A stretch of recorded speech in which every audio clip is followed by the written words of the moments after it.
Assalamualaikum warahmatullahi wabarakatuh. Di sini kami dari kelompok 6 akan mereview materi e-commerce. Kelompok 6 beranggotakan yang pertama, Yeli Aristia Atmadewi, NIM 3004. 2. Yolana Farah LC Yada, NIM 3018. 3. Yuniar Dwi Arsanti, NIM 3019. 4. Sylvia Nursabella, NIM 3027. 5. Titania Margareta Mukhtar, NIM 3033. Dan Wedia Asri Eli Ningrum, NIM 3037. Yang pertama, pengertian dari e-commerce. Menurut Laudon, tahun 1998, pengertian e-commerce adalah suatu proses transaksi yang dilakukan oleh pembeli dan penjual dalam membeli dan menjual berbagai produk elektronik dari perusahaan ke perusahaan lain dengan menggunakan komputer sebagai perantara transaksi bisnis yang dilakukan. Dan menurut Kalakota dan Winson, tahun 1997, pengertian e-commerce adalah aktivitas belanja online dengan menggunakan jaringan internet serta cara transaksinya melalui transfer uang secara digital. Jadi e-commerce yaitu perdagangan elektronik adalah kegiatan jual beli barang atau jasa atau transmisi dana atau data melalui jaringan elektronik terutama dari internet. Selanjutnya adalah jenis-jenis e-commerce. Yang pertama, business to business. Business to business atau B2B e-commerce meliputi semua transaksi elektronik barang atau jasa yang dilakukan antar perusahaan, produsen, dan pedagang tradisional. Biasanya menggunakan jenis e-commerce ini. Umumnya, e-commerce dengan jenis ini dilakukan dengan menggunakan EDI, Electronic Data Interchange, dan email dalam proses pembelian barang dan jasa, informasi dan konsultasi atau pengiriman, dan permintaan proposal bisnis. EDA, Electronic Data Interchange adalah proses transfer data yang terstruktur dalam format standar yang disetujui dari satu sistem komputer ke sistem komputer lainnya dalam bentuk elektronik. Contoh website e-commerce business to business adalah Bizzy dan Ralali. Bizzy merupakan e-commerce pertama yang memiliki konsep B2B atau business to business di Indonesia. Bizzy menyediakan solusi bagi perusahaan yang memiliki masalah dalam hal pengandaan supply dan jasa kebutuhan bisnis. Produk yang disediakan oleh Bizzy antara lain yaitu office supplies atau ATK, elektronik, pantry, dan lain-lain. Ralali adalah salah satu perusahaan B2B e-commerce Indonesia yang menjual produk-produk MRO, maintenance, reply, dan operasional. Dengan perusahaan PT Raksasa Laju Lintang yang telah aktif sejak 2013. Ralali menyediakan berbagai macam kebutuhan otomotif, alat ukur, GPS, dan peralatan listrik lainnya. Yang kedua, business to customer. Business to customer atau B2C adalah jenis e-commerce antara perusahaan dan konsumen akhir. Hal ini sesuai dengan bagian retail dari e-commerce yang biasanya dioperasikan oleh perdagangan retail tradisional. Jenis ini lebih mudah dan dinamis, namun juga lebih menyebar secara tak merata atau bahkan bisa berhenti. Jenis e-commerce ini berkembang dengan sangat cepat karena adanya dukungan munculnya website, serta banyaknya toko virtual, bahkan mall di internet yang menjual beragam kebutuhan masyarakat. Jika dibandingkan dengan transaksi retail tradisional, konsumen biasanya memiliki lebih banyak informasi dan harga yang lebih murah, serta memastikan proses jual beli hingga pengiriman yang cepat. Beberapa website di Indonesia yang menerapkan e-commerce tipe ini adalah Binika, Beribenka, dan Tiket.com. Jenis e-commerce ini biasanya digunakan oleh penjual atau produsen yang serius menjalankan bisnis dan mengalokasikan sumber daya untuk mengelola situs sendiri. Untuk jenis e-commerce selanjutnya akan dijelaskan oleh teman saya. Jenis e-commerce yang selanjutnya yaitu consumer to consumer atau C2C. Merupakan jenis e-commerce yang meliputi semua transaksi elektronik, barang atau jasa antar konsumen. Umumnya transaksi ini dilakukan melalui pihak ketiga yang menyediakan platform online untuk melakukan transaksi tersebut. Dalam platform tersebut, penjual diperbolehkan langsung menjual barangnya melalui website yang telah ada. C2C terbagi atas dua model, yakni marketplace dan classified. Di dalam model marketplace, konsumen sebagai penyedia barang dan jasa membutuhkan sebuah platform sebagai wadah transaksi. Di dalam platform tersebut, konsumen yang bertindak sebagai penjual dapat memposting berbagai produk untuk dibeli oleh konsumen lainnya.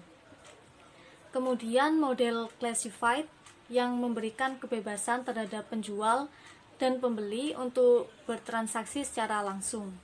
Website yang tersedia hanya berfungsi untuk mempertemukan antara penjual dan pembeli, namun tidak memfasilitasi transaksi jual-beli secara online. Lalu selanjutnya ada consumer to business atau C2B. Merupakan transaksi jual-beli produk atau jasa dilakukan dari konsumen kepada perusahaan. Dalam jenis ini, individu menawarkan produk atau jasa terhadap perusahaan yang membutuhkan dan siap untuk membelinya. Sebagai contoh mudahnya yaitu para content writer yang menawarkan kemampuannya untuk menulis kepada perusahaan yang membutuhkan. Selanjutnya ada contoh e-commerce. Yang pertama ada ISP atau Internet Service Provider. Merupakan sebuah penyedia atau pembuat jasa layanan internet yang digunakan sebagai media informasi dan komunikasi secara global. Agar dapat mengakses internet, dibutuhkan sebuah koneksi untuk dapat terhubung dengan internet. ISP inilah yang bisa memenuhi kebutuhan kita untuk dapat mengakses internet dengan mudah. Contohnya yaitu IndiHome, Indosat IM2, Biznet, dan lain-lain. Lalu yang kedua ada online marketplace. Online marketplace ini merupakan sebuah platform yang berperan sebagai pihak ketiga atau perantara antara penjual dan pembeli untuk mempermudah transaksi jual-beli secara online. Contoh online marketplace yaitu seperti Shopee, Tokopedia, Lazada, dan lain-lain. Lalu yang ketiga ada online banking system.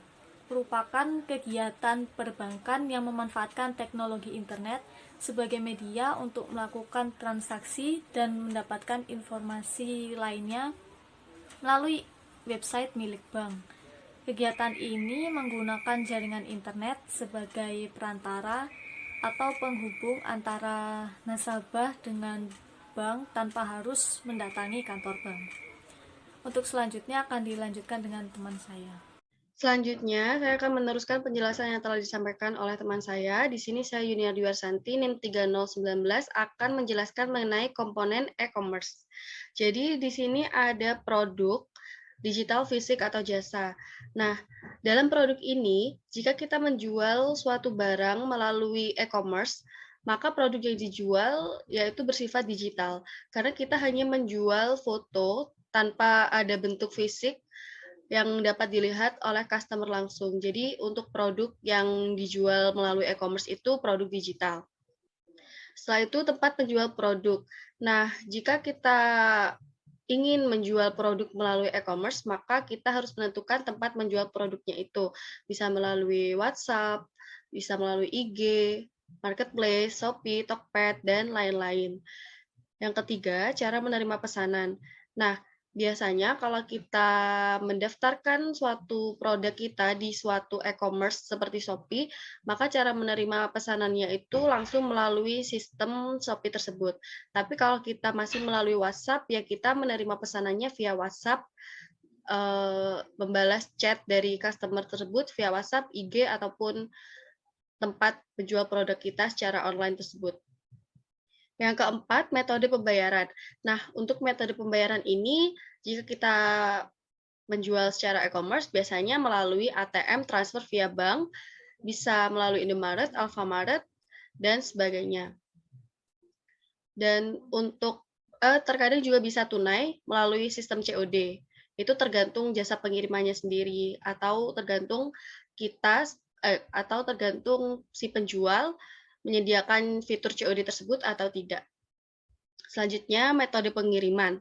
Nah, untuk metode pengiriman ini, kita bisa menggunakan ekspedisi seperti JNE, JNT, Pos, dan lain-lain, atau via Gojek juga bisa untuk melalui metode pengiriman yang dipakai. Setelah itu, customer service. Nah, suatu e-commerce juga harus menyediakan customer service karena untuk mencegah sesuatu yang tidak ingin terjadi, seperti misalkan ada cacat produk, ada customer yang ingin komplain, maka kita juga harus tetap menyediakan customer service agar hubungan antar penjual dengan customer itu tetap terjalin dengan baik. Selanjutnya akan dijelaskan oleh teman saya. Assalamualaikum warahmatullahi wabarakatuh. Saya akan menjelaskan tentang manfaat digital bisnis. Nah, yang pertama yaitu kemudahan dalam aktivitas jual beli. Nah, kenapa sih e-commerce itu dapat memberikan kemudahan dalam aktivitas jual belinya? Nah, karena e-commerce ini adalah bisnis online, bisnis yang dilakukan secara online. Nah, makanya kenapa itu dapat memberikan kemudahan. Misal e-commerce tersebut tidak melihat jarak ya. Jadi meskipun sejauh apapun itu antara konsumen dan produsen itu dapat melakukan aktivitas jual belinya gitu. Jadi misal konsumen itu dapat membeli suatu produk di online melalui website, melalui aplikasi yang telah disediakan oleh perusahaan, misal seperti Shopee, Tokopedia, Instagram, dan lain sebagainya. Jadi itu dapat memberikan kemudahan antara konsumen dan produsen. Itu tidak harus membeli suatu produk, itu tidak harus bertemu secara tatap muka. Nah, semisal kalau jaraknya jauh, bagaimana? Jadi meskipun jaraknya sejauh apapun itu bisa dilakukan secara online gitu. Nah, yang kedua adalah memangkas biaya pemasaran. Kenapa sih e-commerce itu dapat memberikan biaya pemasaran yang rendah? Karena e-commerce sendiri itu cukup mengeluarkan biaya untuk menyewa iklan di suatu website ataupun di suatu aplikasi yang sekiranya target pemasarannya di sana tuh banyak. Misal aplikasi Shopee, terus aplikasi Instagram, aplikasi Facebook, dan lain sebagainya. Jadi suatu perusahaan yang melakukan jual beli secara online hanya mengeluarkan biaya seperti menyewa iklan, itu seperti kayak photoshoot produk-produk yang ingin dijualnya, menyewa artis ataupun selebgram untuk mempromosikan produknya gitu. Jadi menurut saya itu biaya yang tidak terlalu besar untuk suatu perusahaan gitu. Jadi beda lagi dengan offline store yang mengeluarkan biaya yang penekanannya cukup besar karena dapat seperti kayak menyewa gedung, habis itu menyewa terus habis itu peralatan kantornya dan lain sebagainya kayak gitu. Jadi offline store itu jauh lebih besar biaya pemasarannya dibandingkan yang online store gitu. Nah, yang selanjutnya adalah kemudahan dalam berkomunikasi dengan konsumen dan produsen. Nah, kenapa? Karena e-commerce juga tidak membatasi jarak dan waktu gitu. Jadi ketika berkomunikasi, meskipun sejauh-jauhnya jarak antara konsumen dan produsen tersebut dapat berkomunikasi dengan baik gitu. Meskipun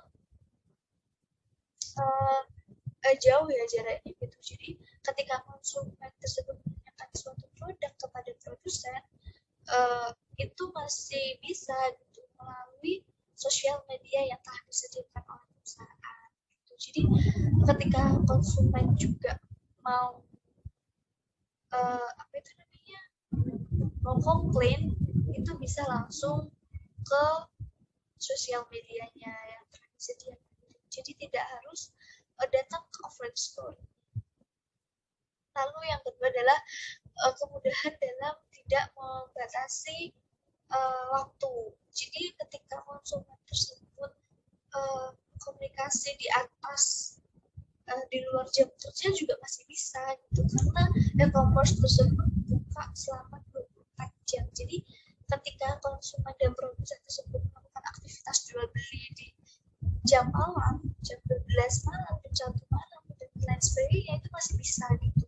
Jadi e-commerce itu juga dapat memberikan kemudahan di bidang komunikasi tersebut gitu. Lalu yang selanjutnya adalah dapat menjangkau market yang lebih luas. Nah, kenapa? Karena e-commerce tersebut tadi juga sudah saya jelaskan, karena adanya pemasangan iklan di berbagai website gitu. Jadi cakupan konsumennya itu tidak hanya di daerah perusahaan itu saja, karena konsumen di luar daerah juga dapat mengunjungi website atau iklan yang telah dipasang oleh suatu perusahaan tersebut gitu. Lalu yang kedua, kenapa dapat menjangkau target market yang lebih luas? Karena tidak ada batasan waktu juga. Jadi ketika konsumen tersebut membeli di atas jam kerja, itu masih bisa membeli barang dari perusahaan tersebut. Gitu. Beda dengan offline store yang sekiranya kayak ada jam kerja, misal buka jam 1 pagi hingga jam 9 malam. Ketika jam 10 pagi konsumen ketika jam 10 malam ketika konsumen tersebut mau melakukan beli, itu tidak bisa karena offline, jadi harus melakukan kebesokan harinya gitu. Jadi kalau e-commerce di saat hari itu juga masih bisa dilakukan seperti itu. Jadi banyak peminatnya gitu. Jadi e-commerce atau bisnis online tersebut peminatnya tuh sangat banyak banget, apalagi di suatu aplikasi seperti Shopee, Tokopedia, dan lain sebagainya, itu masih banyak. Yang selanjutnya adalah penyebaran informasi lebih mudah dan cepat. Nah, kenapa? Karena ketika perusahaan tersebut melakukan bisnis di suatu aplikasi, itu lebih mudah informasinya. Seperti Shopee. Shopee itu kan ada kayak bintang 1, 2, 3, 4, 5 gitu ya. Nah, ketika banyak bintang 5-nya, berarti informasi yang didapat oleh perusahaan adalah barang ataupun produk yang dijualnya itu sudah memenuhi target pemasaran dari mereka gitu, memenuhi kuantitas ataupun kualitas dari konsumen gitu. Jadi kita tahu, oh ini barang atau produk yang digemari, oh ini produk yang sekarang lagi hype di kalangan masyarakat gitu. Jadi perusahaan itu tahu data-data dari pelanggan yang sudah membeli barang produknya seperti itu. Nah, ketika di perusahaan tersebut ada kayak bintang 1 atau 2, itu maka kan dari perusahaan itu tahu informasinya, ini kenapa kok bisa dapat bintang 1 atau 2 gitu. Biasanya di sana tuh ada kayak deskripsi menjelaskan bagaimana barangnya bisa rusak dan lain sebagainya gitu. Jadi dari perusahaan itu bisa memperbaiki kuantitas ataupun kualitas dari perusahaan tersebut.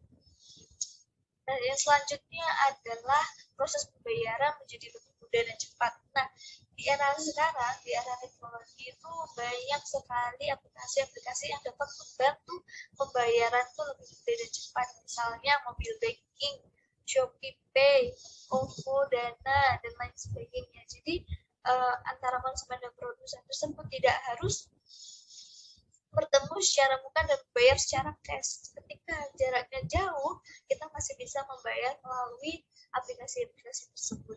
Jadi banyak sekali sebenarnya untuk manfaat-manfaat e-commerce untuk perusahaan itu sendiri.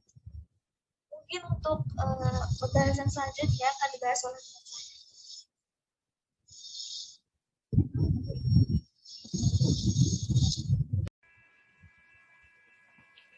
Baik, di sini saya Titania Margarita Mugar akan melanjutkan presentasi dari teman saya. Manfaat bagi konsumen. Konsumen dapat berbelanja dengan lebih mudah selama 24 jam sehari sepanjang tahun. Kemudian konsumen dapat melihat berbagai pilihan produk yang dianggap terbaik dengan harga yang paling sesuai. Kemudian terakhir, konsumen dapat membeli produk dan jasa dengan biaya yang lebih mudah setelah melakukan bandingan dengan berbagai e-commerce. Selanjutnya,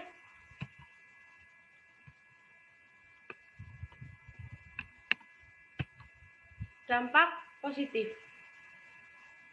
Yang pertama, penghasilan baru yang lebih menjanjikan. Yang kedua, peluang untuk meningkatkan market exposure. Yang ketiga, berpotensi untuk memperluas jangkauan secara global. Yang keempat, kesempatan untuk mengurangi biaya operasional. Baik, selanjutnya akan dijelaskan oleh teman saya. Terima kasih.